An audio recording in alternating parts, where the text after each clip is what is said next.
তোমার ভয়ে কেউ কথা বলবে না। তোমার সামনে আমরা দাঁড়িয়ে আছি, তোমার ক্ষমতা থাকলে আমাদের সামনা করো। তোমার ক্ষমতা নেই আমাদের সঙ্গে লাগার। এবং বলে দিলাম, এই মঞ্চ বিপ্লব আনবে। এই মঞ্চে টিকে থাকাটা খুব কঠিন কাজ। সবাই এই মঞ্চে টিকে থাকতে পারবে না। অনেকে এই মঞ্চে যারা বিক্রি হবে না তারা চলে আসো। পুরো পশ্চিমবাংলার মানুষকে বলছি, প্রথম দিনে আমাদের মুসলিমদের সংখ্যা বেশি ছিল। মুসলিমদের সংখ্যা বেশি ছিল কেন জানেন? আমরা সব সময় আগে থাকি। আপনি ইন্ডিয়া গেটে গিয়ে আমাদেরই নাম বেশি পাবেন, সেলুলার জয়েলের দেওয়ালে গিয়ে আমাদের নাম বেশি পাবেন। যখন দেশ বাঁচানোর ব্যাপার হয় সব থেকে আগে আমরা থাকি। কিন্তু ওই দিন আমরা কেন বেশি ছিলাম? তাও 96 এর মধ্যে 4 জন আমার অমুসলিম ভাই ছিল। কেন আমরা কম ছিলাম? অমুসলিম ভাই কেন কম ছিল জানেন?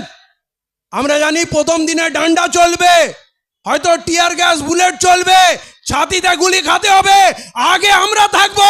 যখন এই দেওয়ালটা ভেঙে দেব তারপর বাকি লোক আমাদের সঙ্গে আসবে। দেওয়াল আমরা ভেঙে দিয়েছি। আর আজকে মুখ্যমন্ত্রীকে আমি বলতে চাই, আপনারই ডায়লগ, বেশি গুলোগুলি আপনি করবেন না। লড়াইটা বেশি গুলোগুলি করবেন না। লড়াইটা মোদির বিরুদ্ধে, বিজেপির বিরুদ্ধে হচ্ছে। ওয়াকফ আইন নরেন্দ্র মোদির বিজেপি এনেছে, তার বিরুদ্ধে আমরা লড়ছি। SIR যে গড়বড় করে জীবিত মানুষকে মৃত করা হচ্ছে, সেটা মোদির হুকুমে ইলেকশন কমিশন করছে, তার বিরুদ্ধে লড়ছি। পুরো ভারতবর্ষে বাঙালিদের মারা হচ্ছে, হত্যা করা হচ্ছে প্রতিদিন।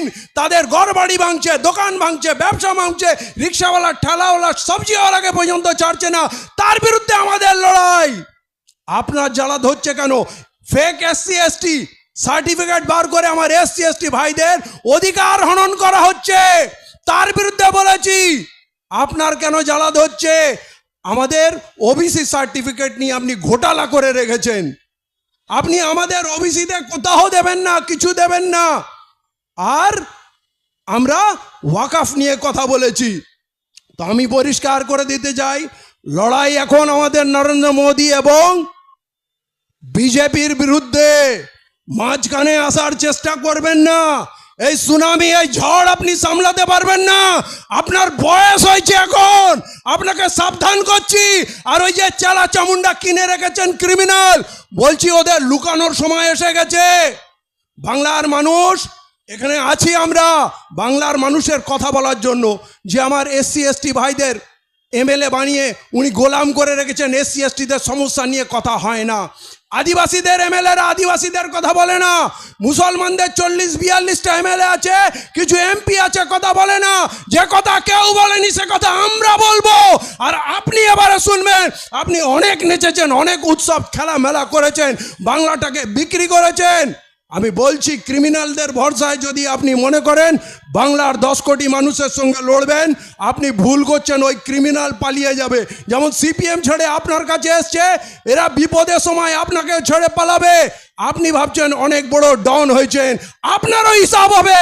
এবং মনে রাখুন, আপনি, আপনার ভাইপো, আপনারাও জেলে যাবেন। এই বিপ্লব এখানে শুরু হয়েছে, কেউ থামাতে পারবে না। আর একটা কথা বলি, অনেক স্যাক্রিফাইস চাই। অনেক গণ্যমান্য মহামান্য ব্যক্তি এখানে বসে আছেন, প্রত্যেকের প্রতি শ্রদ্ধা রেখে বলছি, আমি সকলের নাম নিতে পারিনি, আমি কয়েকজনের নাম নিয়েছি, কিন্তু বাকি সকলের প্রতি আমার আরও বেশি শ্রদ্ধা, আন্তরিকতা। যারা আপনারা এসছেন, যাদের নাম আপনারা জানেন না, মানুষ জানে না, যাদের নামের প্রয়োজন নেই, তারা আমাদের থেকে অনেক দামি, অনেক বড়। তারা নাম ছাড়া তারা এখানে সময় দিচ্ছে, আমাদের সঙ্গে সঙ্গ দিচ্ছে, আমাদের সঙ্গে একসঙ্গে চলছে। কেউ ধার্মিক মানুষ, কেউ মসজিদের ইমাম সাহেব, কেউ মসজিদ ওলেমা আছেন, যাদেরকে হয়তো মানুষ বলবে তুমি নৌসাদ সিদ্দিকীর সঙ্গে বসে আছো, তুমি কি পলিটিক্স করছো? এই ঝুঁকিটা নিয়েও যারা এখানে এসছে, যে ন্যায়ের লড়াই, এটা নৌসাদ সিদ্দিকীর একার লড়াই না, আমার একার লড়াই নয়, এটা 10 কোটি মানুষের মুক্তির লড়াই। অতএব যারা এই টেলিভিশন চ্যানেলে বা মোবাইলের মাধ্যমে দূরে দেখছেন, তাদের বলছি আর ভাবার সময় নেই। ঘর থেকে বেরিয়ে পড়ো, হাতে হাত ধরো। এখানে কোনো একটা দলের কথা হবে না, এখানে এই 10 কোটি মানুষের বাঁচার লড়াই। আর আমরা বাঁচবো।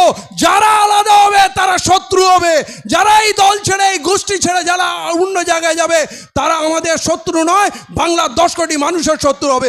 বেশিরভাগ মানুষ ভয়ে কুকড়ে ঘরে ঢুকে আছে।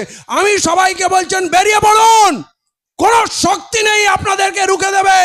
বাংলা ভারতবর্ষকে স্বাধীন আনতে সব থেকে আগে ছিল, আর বাংলা নিজের স্বাধীনতার লড়াই লড়বে না? যে ভাইদেরকে মেরে মেরে বিদেশ থেকে বিভিন্ন রাজ্য থেকে তাড়ানো হচ্ছে, মুখ্যমন্ত্রী যে কারবার খুলেছেন 5,000 দেবো, মুখ্যমন্ত্রীকে বলবো এইসব কারাপশন বন্ধ করুন।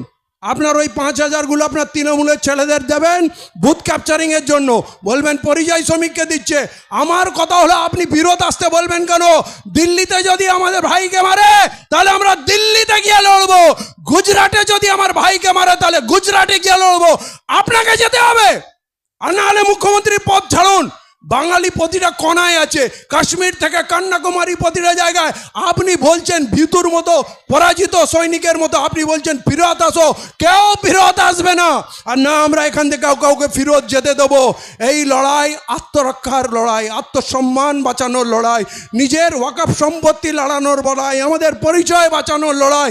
এই মুখ্যমন্ত্রী আমাদেরকে বিক্রি করে দিয়েছে ওই বিজেপি সরকারের কাছে। এই মুখ্যমন্ত্রী আমাদের বিক্রি করে দিয়েছে আরএসএস এর কাছে। তাই আমাদের লোক মার খেয়ে ফিরত আসে, লাশ আসছে একটার পর একটা লাশ, ওনার মুখে একটাও কথা নেই। এ মুখ্যমন্ত্রী চাই না, এ মুখ্যমন্ত্রী আরএসএস এর দরবারে বিক্রি হয়ে গেছে। তাই বলেন আরএসএস হচ্ছে দেশপ্রেমিক সংগঠন, ওনার আডবাণী গুরু, ওনার মোদি গুরু, ওনার মোহন ভাগবত গুরু, সবাই ওনার জন্য শ্রদ্ধেয়, আর আমরা হচ্ছে ওনার শত্রু। উনি নিজে বলেছেন যে কেউ যদি গুলোগুলি করে ওয়াকফ নিয়ে, আমার থেকে বড় শত্রু হবে না। শত্রু নিজে বলেছে আমি তোমার সব থেকে বড় শত্রু। এরপরেও কি শত্রুকে চিনতে কোনো অসুবিধা হচ্ছে?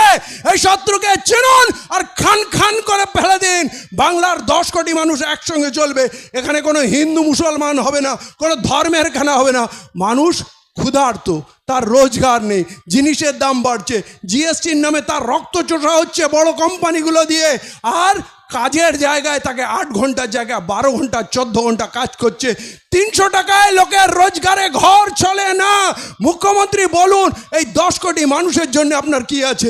চতুর্দিকে শুধু পুলিশের অত্যাচার আপনারা দেখছেন। কদিন আগে মালদায় টোটোওয়ালাকে পিটিয়ে মেরে দিল, উড়িষ্যায় পরশুদিন একজনকে পিটিয়ে আত্মহত্যা করে ফেলে দিল। মুখ্যমন্ত্রীর মুখে একটাও কথা নেই। এই মুখ্যমন্ত্রী আমার কোন কাজে লাগবে? অতএব কেউ যদি বলে বিজেপি চলে আসবে, চিনে নেবেন সে বিজেপির দালাল।